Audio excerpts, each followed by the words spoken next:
ஆனால் என்ன பண்ண பேர் மல்யுத்தான போயிருப்பாரு. மல்யுத்தம் வாங்க போனா வந்து ஹீரோக்கு வந்து ஒரே வேலையா கொடுப்பாங்க. இது மல்யுத்தம் பண்ண சொல்லி தர மாட்டேங்கிறீங்க, வீட்டு வேலையா வாங்குறீங்க. எனக்கு கராத்தே கிட் படம் தான் ஞாபகம் வந்துச்சு. ஏன்னா அங்க வந்து ஆட்டி போட்டது தான். அதேதான் தினமும் வந்து ஹனுமான கும்பிடுவாராமா. கேளுங்க, தினமும் வந்து ஹனுமான கும்பிட்டுட்டு மல்யுத்தம் பண்ண போவாரு. இப்ப என்ன ஆகும், ஒரு ஃபைனல் சாத்துவாங்க, நேஷனல் லெவல்ல ஃபைனல் சாத்துவாங்க. ஹனுமான கும்பிடுற நீ ஹனுமான்ஜி கும்பிட்டு போயிருந்தா இல்லையா, என்ன பண்ணுவாங்க, செலிப்ரேட் பண்ற பேர்ல சுதிகாசனை கூட குந்துடா சாப்பிட்டு இருப்பாங்க.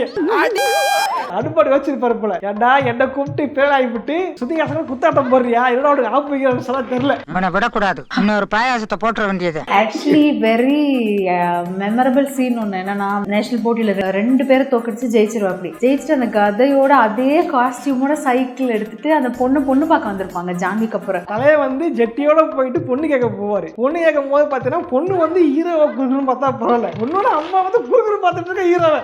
தப்பாக்குதுண்ணா. வாட்ட சாட்டமா என் புள்ள உட்காந்துட கூடாது.